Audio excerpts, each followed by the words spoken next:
Iyi ni radio BBC gahuza miryango ivugira i Londres kuri metero 19 25 31 na 41 no ku mirongo ya FM mu karere k'ibiyaga bigari no kuri internet kuri bbcgahuza.com.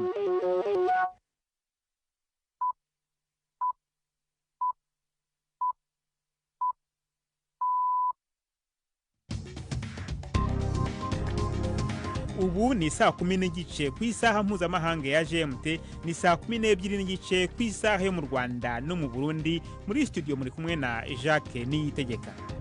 Izi ni ingingo z'ingenzi zigize aya makuru. Ministri w'abanyamahanga wa Leta Zunze Ubumwe za Amerika Anthony Blinken yahuye na Ministri w'intebe wa Israel Benjamin Netanyahu mu gihe akomeje gusaba ko habaho amasezerano yo guhagarika imirwano hagati ya Israel na Hamas. Kuri uyu munsi mpuzamahanga wahariwe abakozi n'akazi, bamwe mu bakozi bo mu Burundi baravuga ko bugarijwe n'ubukene ku rugero batari bwabone.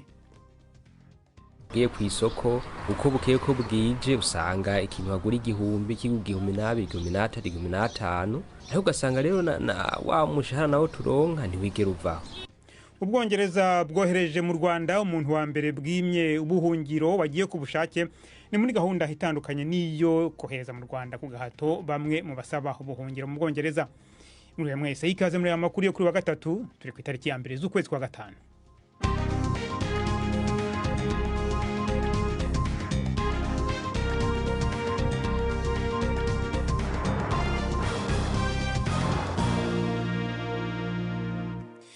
Amakuru ku buryo burambuye ni mukanya. Florentine Kwizera amaze kutugezaho muri make amakuru y'ingenzi avugwa hirya no hino ku isi.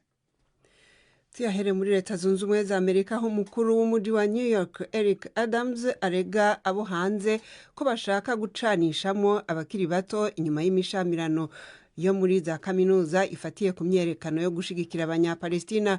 Yavuze yuko muri New York igipolisi cakoze umukwabu ukomeye wo gukuraho abari bugarije kaminuza ya Columbia, yagiriza abo yise ko baza kwenyegeza umuriro w'ugwanko rw'abayahudi canke antisemitism. Hari igihe cyo kuzana ubutagondwa mu gwaruka, kandi sinorindira gushika bibaye ngo nce ndavyemera uko. Iki ni kibazo gikwiye isi yose, kandi abakiri bato bahendwa n'abantu bakaruhariwe mu kubashiramwo ubutagondwa. Kandi ibi ntavyo nzokwemera ko biba nkiri umukuru w'igisagara ca New York.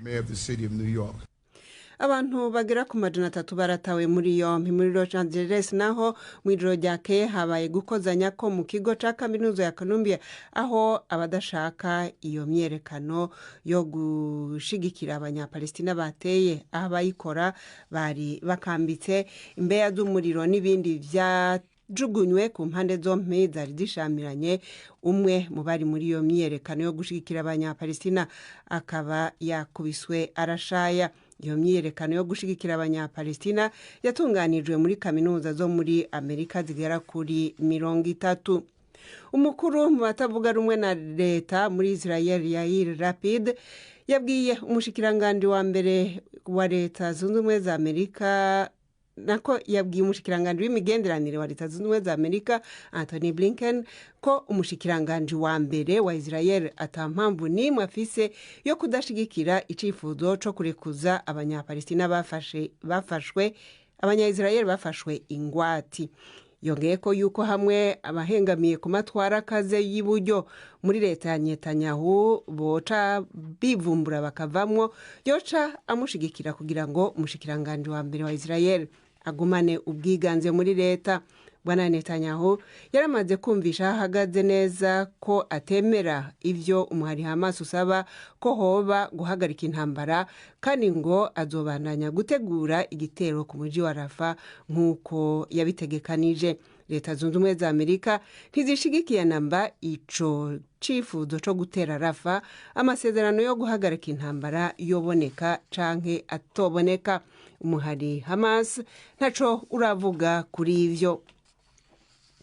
Umugabo w'umunyalibani yataye ugwiwe mu manuko bw'igihugu kubera intambara iri muri Gaza, yagiriza Israel gutumbereza umuheto ku banyagihugu n'ibigirankana.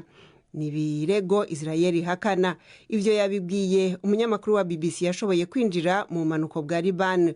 Uwo munyamakuru avuga yuko yabonye ibice byasanganguwe n'intambara, aho muri ako karere abanyagihugu bagera ku 70 bamaze gupfa, ibigwati bikazimangana burundu canke abantu bakimuka bigasigara ari umusaka kuva intambara yo muri Gaza itanguye.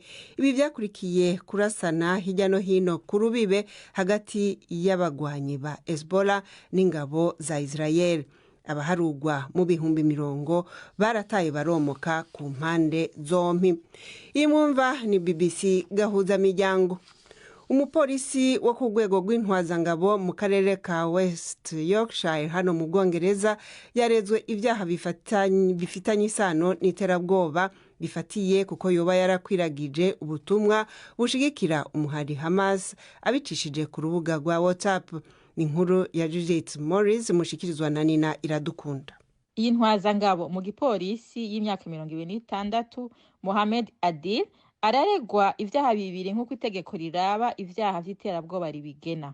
Biravugwa ko hagati y'ukwezi kw'icumi n'ukw'icumi na rimwe mu mwaka uheze yashize hanze isanamu ishigikira Hamas, umugwi Ubwongereza bufata nk'uw'iterabwoba. Ibi bije nyuma y'amatohoza yakozwe n'igisata kijejwe kugwanya ibikorwa vy'iterabwoba gikukira ubuyobozi bugenzura ibikorwa vy'abapolisi.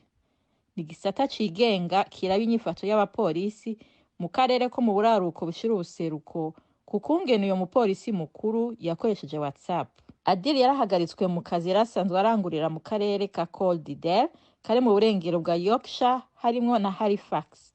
Vyitezwe ko azorenguka ejo muri sentare ya Westminster. Abagwanyi mu buseruko bwa Republika ya Demokarasi ya Kongo bafashe igice kirimo igisagara gikomeye mu icugurwamwo amabuye y'agaciro inyuma yo gutana mu mitwe n'igisirikare ca leta. Igisagara ca Rubaya kikaba kigwiriyemwo coltan ikoreshwa cane mu gukora ibateri zikoreshwa mu miduga igendeshwa n'umuyaga nkuba, imashini za nyabwonko na telefone ngendanwa. Umuvugizi w'umugwi M23 arahakana yuko agace bafashe boba bagatumbereye ku mvo z'ubutunzi burimwo. Uwo mugwi ukaba warezwe kenshi kushigikiwe n'u Rwanda n'ubwo ubutegetsi bwa Kigali bwagumye bubihakana. Ejo ku munsi wa kabiri Perezida Felix Tshisekedi yagendeye mugenzi we w'Ubufaransa Emmanuel Macron, aho Perezida Macron yahamagariye u Rwanda guhagarika gushigikira umugwi M23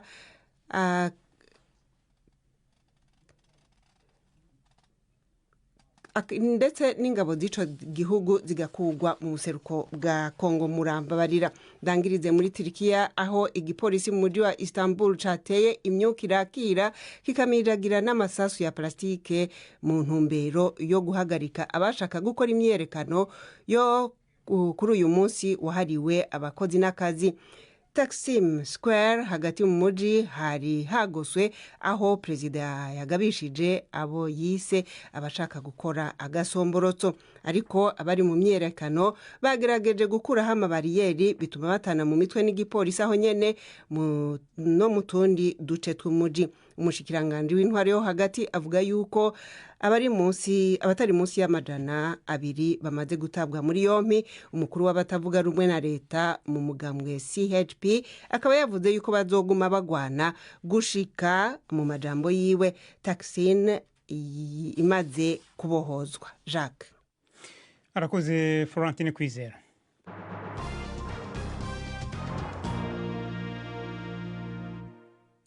Hano makuru ku buryo burambuye reka tuyahere kuyerekeranye n'akarere k'ibyaga bigari.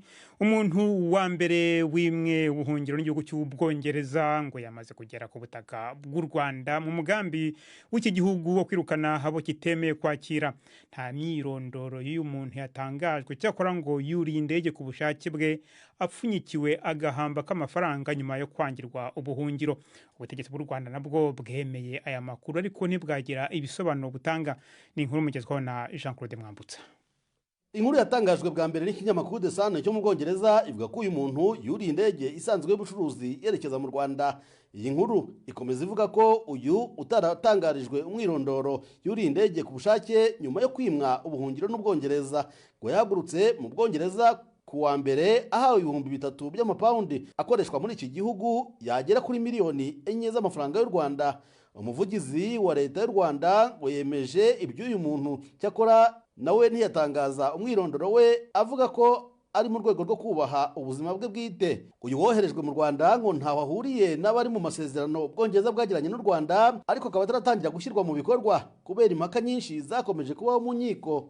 Gusa ngo birashoboka ko indege ya mbere itwaye abimukira bo muri aya masezerano izagira mu Rwanda mu kwezi kwa karindwi. Igihugu cy'Ubwongereza nticyatanze ibisobanuro bihagije uretse kuvuga ko uyu muntu yari yarahetuye inzira zose zo gusaba ubuhungiro ariko ntabuhabwe. Ubwongereza buvuga ko abantu bagera ku 2,000 bashobora guhita begeranywa bagafungwa mu gihe bategereje gutangira koherezwa mu Rwanda mu mugambi ushingiye ku masezerano ibihugu byombi byasinyanye. Uruhande rw'u Rwanda ruvuga ko rwarangije imyiteguro yose yo kwakira abazoherezwa n'Ubwongereza. Ibi birimo amacumbi agomba kubakira ari mu mujyi wa Kigali ndetse n'itsinda ry'abantu ryo kubakira rikaba ryaramaze gutegurwa. Ni amasezerano Rwanda ruvuga ko rwemeye gusinya mu rwego rw'ubutabazi kubera ibibazo abasaba ubuhungiro bahuraga nabyo. Gusa abanenga ubutegetsi bw'u Rwanda bo bavuga ko ababimukira bazaba umuzigo ku Rwanda mu gihe gisanzwe gifite ibibazo byo kwita uko bikwiye no ku baturage barwo. Jean-Claude Mwambutsa, BBC Gahuza Miryango, i Kigali. Twerekeze mu karere k'uburasirazuba bwo hagati. Minisitiri w'ububanyi n'amahanga wa Leta Zunze Ubumwe za Amerika Anthony Blinken yahuye na Minisitiri w'intebe wa Israel Benjamin Netanyahu mu gihe akomeje gusaba ko habaho amasezerano yo guhagarika imirwano yagombye gutuma ingwate z'abanya-Israel ziri muri Gaza zitaha iwabo. Yavuze ko igihe kigeze kandi ko azaba ari ikosa rya Hamas ayo masezerano natabasha kugerwaho. Ni inkuru ya Yolande Ner mugezwaho na Prime Ndikmagenge. Mu gihe uwo mushikiranganje wa Amerika jeje imigenderanire yari ko arabonana na perezida wa Israel Isaac Herzog, abo mu miryango y'abanya-Israel bagizwe imbohe bari mu myiyerekano hanze. Blinken yagiye kubaramutsa, acavuga yuko irekurwa ry'ababo riri ku mutima w'ivyo vyose turiko turagerageza gukora. Avugana n'inshuti z'abagizwe imbohe ahejeje kubonana na perezida wa Israel, Blinken yavuze yuko ubu ibintu byose bihagaze kuri Hamas. Hari integuro ikomeye yashikirijwe iri ku meza ubu tuvugana. Ico Hamas ikeneye gukora no kuvuga ego, kandi ikeneye kubikora. Iryo niryo shaka dufise, kandi tuzoruhuka gushika musubiye kubonana n'abanyu. Abahuza barindiriye inyishu ya Hamas ku nteguro y'ubu vuba. Bivuga yuko irimwe agahengwe ko guhagarika intambara imisi 40, hanyuma hakarekurwa abanya-Israel bagizwe imbohe 40 bagakabwa abanyororo abanya-Palestina basumba ngaho. Umukuru muri Hamas yahakanye ko uwo muhari atari wo wobazwa iteba ryo gushika ku mwumvikano mushasha. Mu rugendo rw'iwe rugira indwi muri ako karere kuva habaye igitero kuri Israel ciciwemwo abantu kikaba imbarutso y'intambara, Blinken arondera kandi ko hongerezwa imfashanyo. Yitezwe kandi kugendera ikivuko ca Ashdod mu bumanuko bwa Israel, ubu catanguye kwakira imfashanyo y'abari mu kaga. Inkuru ya Yolande Nel. Muri Sudani amakimbirane mu mujyi wa El Fasher no mu nkengero zawo, umujyi munini wa nyuma ukigenzurwa n'igisirikare cya leta, ari mu kurushaho gukaza umurego nk'uko abahatuye babibwiye BBC. Inyeshyamba zo mu mutwe witwara gisirikare wa Rapid Support Forces urwana n'ingabo za leta zirawugarije, mu gihe imiryango ifasha abari mu kaga n'ibihugu byo mu burengerazuba bw'isi bitanga impuruza ku gitero kiri hafi. Ni inkuru ya Karkidane Yiberitan mugezwaho na Robert Patrick Misigaro. Abahatuye hamwe n'abakorera amashirahamwe y'abagira neza bavuga ko umujyi wa El Fasher wugarijwe mu gihe umugwi Rapid Support Forces canke RSF wugaye amabarabara yose yinjira n'ayasohoka uwo mujyi. Urusaku rw'inkoho rwumvikanye mw'ijoro ryakeye no mu gitondo cy'uno wa gatatu mu micungararo y'umujyi, ubu utuwe n'ibihumbi amajana by'abantu bahahungiye bavuye mu bigwati no mu miji yo mu ntara ya Darfur yafashwe n'abagwanyi ba RSF. Ifatanije n'imigwi y'abagwanyi b'Abarabu, RSF yaragirijwe ivyaha bikomeye birimwo ubwicanyi bushingiye ku moko hamwe no guhohotera bifatiye ku gitsina. Uwo mugwi witwara gisirikare urahakana ivyo vyagirije. amashyirahamwe y'abagiraneza aragabisha yuko ukwiyongera kw'imigwano guheruka gushobora kubangamira kurusha ibikorwa by'ubutabazi. mukomeje kumva BBC gahuza miryango, muradukurikira kandi kuri Kisoro FM mu majyepfo ya Uganda. Ni saa 12:44 ku masaha yo mu Rwanda no mu Burundi.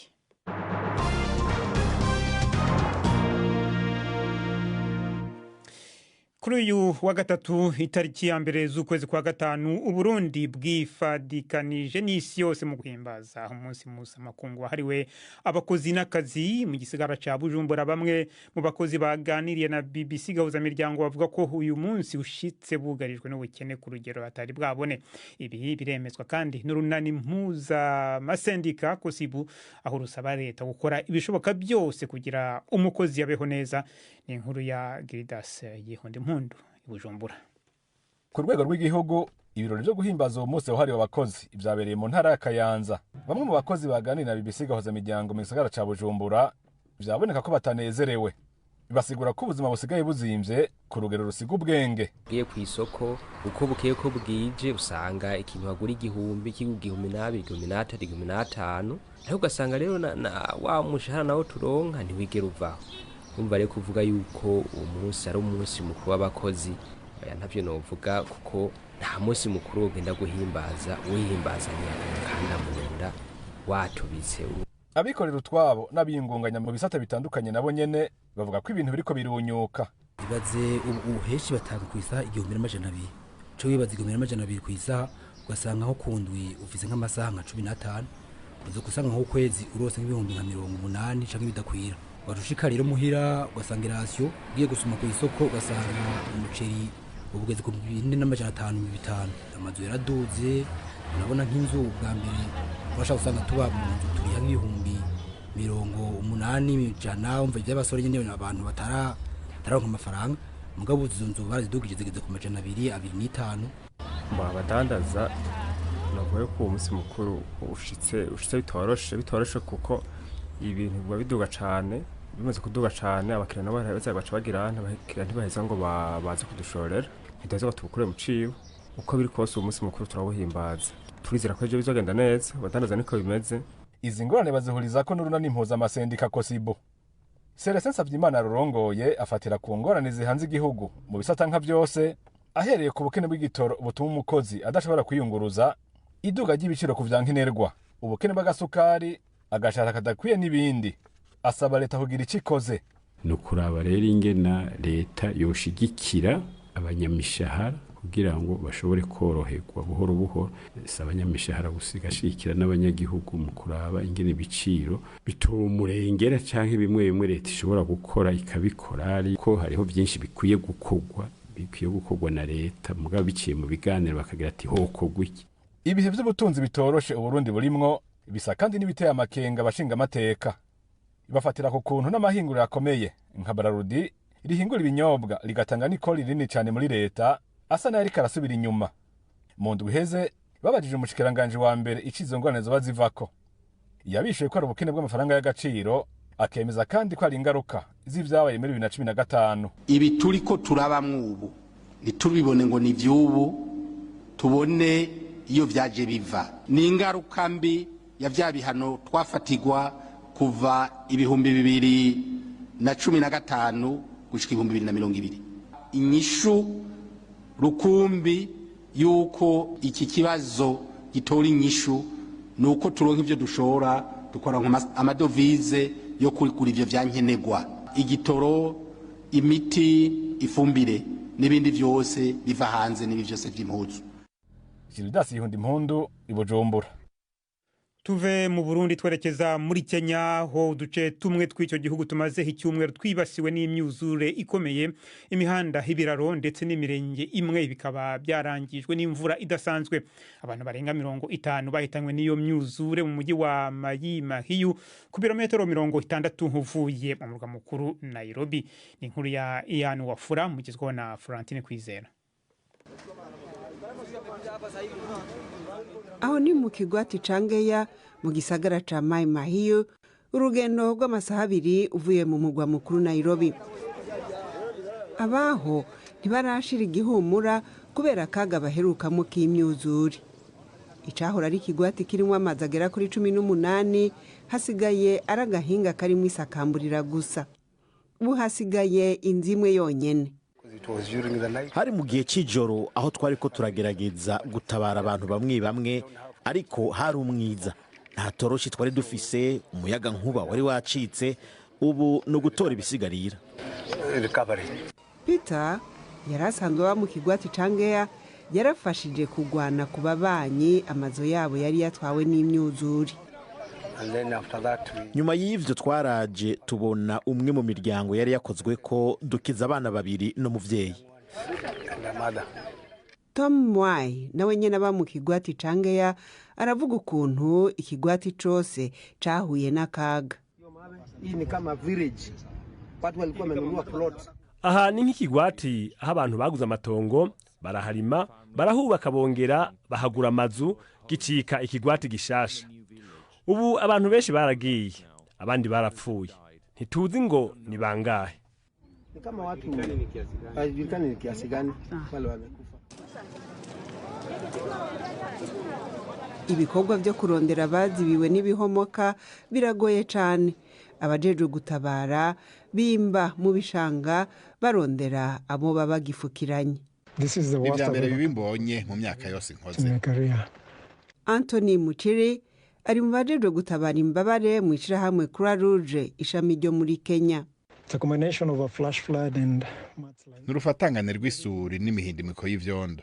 Ibintu byose byaratwawe. Amazu n'imishinga yayo ntugira aho uhera, nk'iyi yari inzu. Ico ugenda ukurikira ni inkombe z'ibirundo vy'ivyatwawe, uraza ukaraba ivyuma vy'igitanda canke imatera, aho niho uhera mu kurondeza.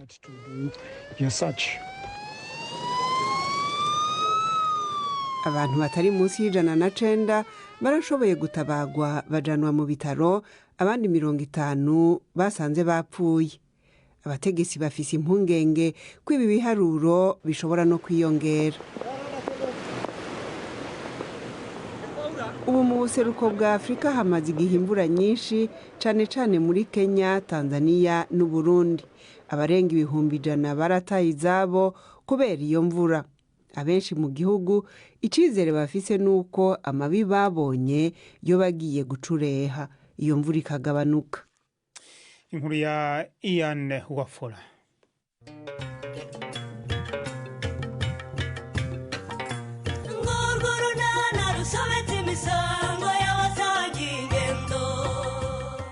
Mu kiganiro runana cyo kuri wa kane twabateguriye, ese ubundi niki cyatumye utaza kurya ku manywa kareme? Nirindaga amahane cyangwa umujinya. Ngo iki? Sinkuhamagariye ku mpata ibibazo Nori, icara aho ngaho. Ni ngombwa se kwicara? Niko Nori. Karame. Wa mugore we kuzankoraho byaje bite koko ngutinyuke kwita mama indiririze? Ngo iki? Ni 12:45 kuri BBC. Ubu noneho ni umwanya w'ikiganiro cy'urubuga rw'imikino mugezwaho na Yves Bucyana. Hereho neza mu mikino mpere muri kimwe cya kabiri guhatanira igikombe gihatse ibindi ku mugabane w'Uburayi gihuza amakipe UEFA Champions League. Umukino uteganyijwe muri iri joro urahuza Borussia Dortmund yo mu Budage na Paris Saint-Germain yo mu Bufaransa. Umutoza wa Borussia Dortmund Edin Terzic yakeje ikipe ya Paris Saint-Germain avuga ko yubatswe nk'ikipe igomba gutwara igikombe cya Champions League. Paris Saint-Germain yamaze kwegukana igikombe cya shampiyona mu Bufaransa ku nshuro ya gatatu yikurikiranyije, irifuza gutsinda irushanwa ku nshuro ya mbere. Iyi kipe yatsinze Barcelona isezerera muri kimwe cya kane kirangiza. Muri 2020 yatsinzwe na Bayern Munich yo mu Budage ku mukino wa nyuma. Umutoza wa Paris Saint-Germain Luis Enrique yatangaje ko ikipe ye iri mu Budage kwishimira intsinzi Dortmund yatwaye iki gikombe mu 1997, ubu ni ya gatanu muri shampiyona y'Ubudage Bundesliga. Hagati aho ibitego bibiri byaraye bitsinzwe na Vinicius Junior byaraye bifashe ikipe ya Real Madrid kwigobotora ikipe ya Bayern Munich mu mukino wabereye mu Budage. Igice cya mbere cy'uwo mukino cyari cyarangiye Real Madrid ifite igitego kimwe ku busa, ariko mu gice cya kabiri Bayern Munich yakishyuye gitsinzwe na Leroy Sané mbere y'uko Harry Kane ashyiramo icya kabiri kuri penalty. Real Madrid ifite ibikombe 14 bya Champions League mu gihe Bayern Munich ifite ibikombe 6. nkivuga kuri Bayern Munich, iyi kipe ngo ikomeje ibiganiro hagati yayo n'umutoza wa Autrichia Ralf Rangnick kugira ngo ayibere umutoza mushya. Rangnick ufite imyaka 35 yemeje mu cyumweru gishize ko yamenyeshejwe ibijyanye n'akazi n'ikipe ya Bayern Munich ishaka gusimbuza umutoza usanzwe Thomas Tuchel uzasoza inshingano ze shampiyona irangiye. Bayern Munich itekereza ko Rangnick ashobora kongera kuyisubiza ku murongo nyuma y'uko Bayer Leverkusen yibujije gutwara igikombe cya shampiyona ku nshuro ya 12 yikurikiranyije. Rangnick yatojeho ikipe ya Manchester United amezi 6 mu mwaka w'imikino wa 2021-2022, ariko abasesenguzi ba ruhago bakavuga ko nta kintu gifatika yigejejeho. Soreze muri tenisi, Rafael Nadal avuga ko cyari icyumweru cyuzuye ibyishimo n'amarangamutima nyuma y'uko agaragaye bwa nyuma mu irushanwa rya tenisi rya Madrid Open. Uwahoze ku mwanya wa mbere ku isi akanegukana inshuro 5 irushanwa ribera mu murwa mukuru wa Espagne yasezeye amarushanwa nyuma yo gutsindwa muri kimwe cy'umunani na Jiri Leheka uturuka mu gihugu cya Repubulika ya Czech. Uyu mukinnyi w'imyaka 37 yerekanye ko ateganya gusezera nyuma y'uyu mwaka wa 2024. Nadal amaze gutsindwa sete 2 ku busa yagize ati ndishimye. Jiri Leheka muri kimwe cya kane zahura n'umurusiya nimero 3 ku isi, uyu ni Daniil Medvedev watsinze Alexander Bublik wa Kazakhstan sete 2 ku busa. Hagati aho Nadal wagarutse avuye mu mvune yamaze amezi 3 ubwo yitabiraga irushanwa rya Barcelona Open mu ntangiriro z'uku kwezi. Nyuma yo gutsinda imikino 3 i Madrid, yumva yarigaruriye icyizere ko ashobora kwitabira amarushanwa ya French Open ku nshuro ya nyuma. Nadal wegukanye iri rushanwa rizwi nka Roland Garros inshuro 14 zose, yarisibye bwa mbere mu myaka 19 kubera imvune muri 2023. Irushanwa rya Roland Garros rizatangira ku itariki 23 z'uku kwezi. Ayo niyo y'imikino nari nabateguriye. Jendi Yves Bucyaro. Imikino yo mu mihingo yose.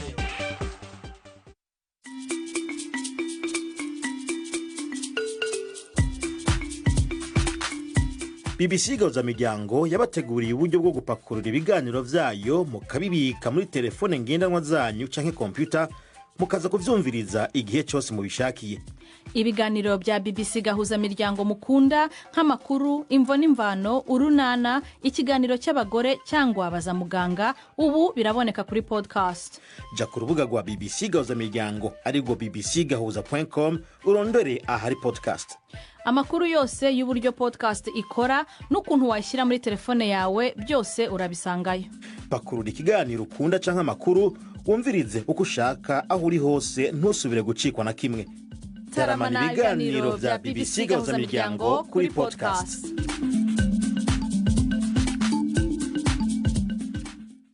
Mu gusoza n'amakuru reka nongere nsubize ijambo Florentine Kwizera tugezeho hamwe mu makuru havugwa muri BBC muri kano kanya. Umukuru w'umujyi wa New York Eric Adams ararega abo hanze gushaka gucanishamwo abakiri bato inyuma y'imyerekano muri kaminuza ifatiye imishamirano muri kaminuza ifatiye ku myerekano yo gushigikira abanyapalestina. Yavuze yuko muri New York igipolisi cyakoze imikwabi ikomeye yo gukuraho abari bugarije kaminuza ya Columbia. Umukuru w'abatavuga rumwe na leta muri Israel nawe yabwiye umushikiranganji w'imigenderanire wa Leta Zunze Ubumwe za Amerika yuko atumva ko hari impamvu na zimwe umushikiranganji wa mbere wa Israel atoshigikira icifuzo cyo kurekuza abanya Israel bafashwe ingwati. Hamwe ngo afise ibyumviro by'ubutagondwa bwegamiye ku matwara y'uburyo bomukura kwa maboko, Yair Lapid avuga yuko yoca amushigikira. Israel kandi yongeye kugurura icambu ca Erez kugira ngo ibifashanyo zibone kwinjira mu karere ka Gaza. umugabo w'umunyaribani nawe yataye ubwiwe mu manuko bw'ico gihugu kubera intambara ziri muri Gaza yagiriza Israel yuko ishaka gutumbereza ku banyagihugu basanzwe. urakoze Florentine Kwizera. Hariho niho dusojeje amakuru yacu yo kuri uyu wa gatatu. Ni amakuru yahagariwe na Prudence Ngiyumva, ku buhanga bw'ibyuma hari Susan Lennon. Mwakoze cyane guhitamo BBC Gahuza Miryango.